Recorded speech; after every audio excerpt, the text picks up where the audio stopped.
लेकिन मैंने उनको कहा ये आंकड़ा बदल दो।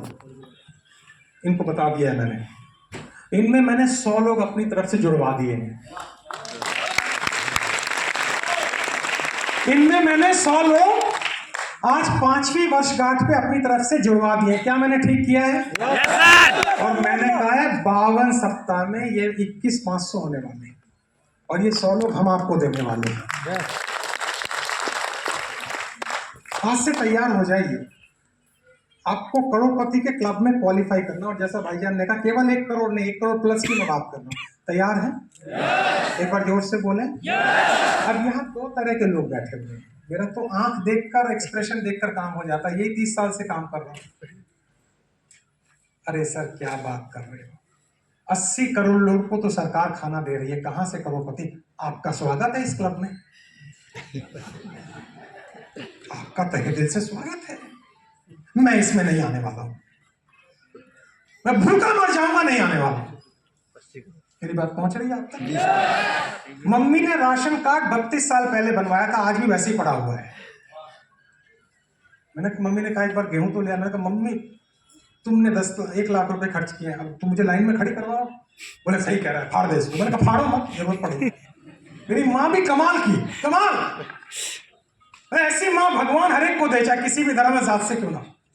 मेरे फादर की डेथ हुई जब मेरी उम्र 20 साल की, दिल्ली में, और मेरी माँ ने आज तक मतलब 2019 में उनका इंतकाल हुआ है, सफेद कपड़े नहीं पहने। हमारे नियम, हमारे धर्म के हिसाब से सफेद कपड़े पहनने चाहिए, उन्होंने नहीं पहने।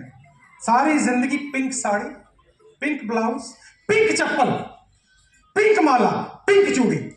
मैंने कहा तुम और भी खूबसूरत नहीं होगे पापा के जाने के बाद? थोड़ा मजाक कर लेते थे घर में। तो मेरी माँ ने जो गहरी बात कही वो मैं आपको गिफ्ट में देना चाहूंगा। उन्होंने कहा तेरे पापा के साथ मैं जिंदगी झेल रही थी, तेरे साथ जी रही थी।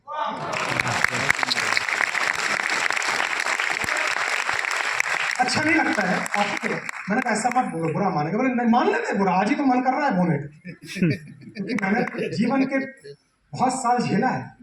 तकलीफ थी तो बोलेगी बेचारी, कहाँ जाएगी बोलने, चाहे वो किसी की माँ की। तो जब मैंने अपनी पहली गाड़ी ली तो मैंने उनको पीछे बैठाया। देखिए मैं छोटे छोटे जज्बात आपसे शेयर करूंगा, आज ये लेके जाए घर। और मैंने गाना लगाया मेरे सपनों की रानी कब आएगी तू। आपको याद है 1969, शर्मिला टैगोर, राजेश खन्ना। तो मेरी माँ कहती थोड़ा वॉल्यूम और बढ़ा दे। तो मैंने कहा क्यों? बोले इसी के नाम पे तो तेरा नाम रखा था मैंने। तो 71 में पैदा हुआ था, ये मूवी 69 में आई थी। उनको मेरे सपनों की रानी कब आएगी गाना ज्यादा पसंद था, भजन कीर्तन नहीं पसंद था। मैं क्या करूं? एम्बिशियस, जिसके माँ बाप एम्बिशियस होते हैं वो बच्चा कभी भिखारी नहीं होता, इस बात को याद रखना। एम्बिशन, अगर वो जिंदा तो होंगी, रूह में जिंदा हो। अगर मैं भी मंच में बुला दूं और आप गाना शुरू करते, वो डांस शुरू कर देंगे। वही मेरे अंदर थोड़ी हरकतें आ गई, वो डांस शुरू कर देंगे। एक जन किसी के मैयत में गई तो गाना गाने लगी। मैंने कहा मम्मी ये डेथ है, यहाँ पे मत गा। लोग सॉरी, ऐसी मजाकिया इंसान।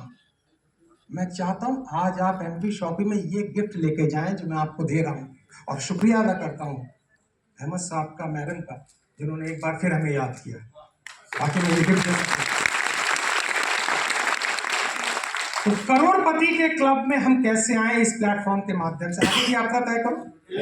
ठीक है, आगे चलो। ये देखिए, इसको कहते हैं मन का रोग।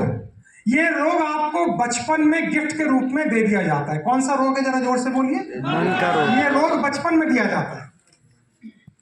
और ये रोग कौन कौन देता है मैं आगे की स्लाइड में आपको दिखाता हूं। आगे की स्लाइड में चलेंगे। ये रोग आपको स्कूल देता है, ये रोग आपको कॉलेज देता है, ये रोग आपके घर का माहौल देता है, और ये रोग आपको सोसाइटी देती है। ये रोग क्या है इसको समझ ले। ये रोग है जितनी चद्दर है गया रोग अंदर। कोविड तो बाहर आ भी जाएगा, ये बाहर नहीं आता है। 20 साल एक ही डायलॉग, 20 साल आपके जहन में बमबारी, जितनी चद्दर उतनी पैर, जितनी चल। और अचानक आपको इस प्रोग्राम में बुलवा लिया जाता है, करोड़पति की बात, हार्ट अटैक तो हो गई। क्योंकि 20 साल एक डायलॉग गया है, अचानक से कोई बंदा कहता है करोड़पति, आपके अंदर बात बैठेगी नहीं। मेरी बात पहुंच रही है? Yes sir. मैं आपको साइकोलॉजी के एंगल से समझा रहा हूं, समझने का प्रयास कर। हवाई किले मत बनाना, ज्यादा ऊंची उड़ान मत भरना, बैठता चला गया। और खासकर जो हमारी माताएं बहनें हैं उनकी हालत में बता देता हूं। शादी हो गई है, घर संभाले, बच्चे रहे, बुरा नहीं है, लेकिन एक लाइन उसमें ऐड कर दी जाए, तुम्हारे फ्री टाइम में 2 घंटे का ऐसा बिजनेस कर लो, पति अच्छा होने के बावजूद भी हाथ फैलाने की जरूरत ना पड़े। Yes sir. काम खत्म हो गया। पति अच्छा होने के बावजूद भी हाथ फैलाने की जरूरत ना पड़े, तो सोने में सुहागा हो जाए। 2 घंटा, ये बिजनेस का खाली खेल 2 घंटे में है। 8 घंटा आपको रोजी रोटी देती है, 2 घंटे किस्मत बनाती है। लाइन भूलना मत आप, जो मेरी अपलाइन ने मुझे सिखाई थी। तो आप जरा अपना पूरा बचपन याद करें आज से, कहां कहां आपको प्रहार किया गया, कहां कहां नए काम करने से रोका गया, क्या क्या ऐसी बातें बोली गई जहां आपको कहा गया तेरे बस की नहीं है, तेरे से हो नहीं सकता। बार बार बार बार बार बार बार बार बार बार मैं आपसे साथ हूं क्या? अब वो इतना गहरे में बैठ चुका होता है, एक राजेश अग्रवाल के सेमिनार से काम नहीं बनता। मजाक में कहता हूँ, मेरे सेमिनार में 2 दिन की एलडीपी कर रहा था, तो एक मैडम आई, उन्होंने बोला वो 90 मिनट के 4 सेशन थे, तो बीच में ब्रेक होता है 90 मिनट के बाद। तो मैंने कहा मैडम कैसा फील हो रहा? राजेश भाई जान, उन्होंने भाई जान तक यूज कर दिया। मैंने कहा तोड़ के ना बोले भाई और जान, एक साथ मिला के बोले, वरना गड़बड़ हो जाएगी। राजेश भाई जान ऐसे बोलने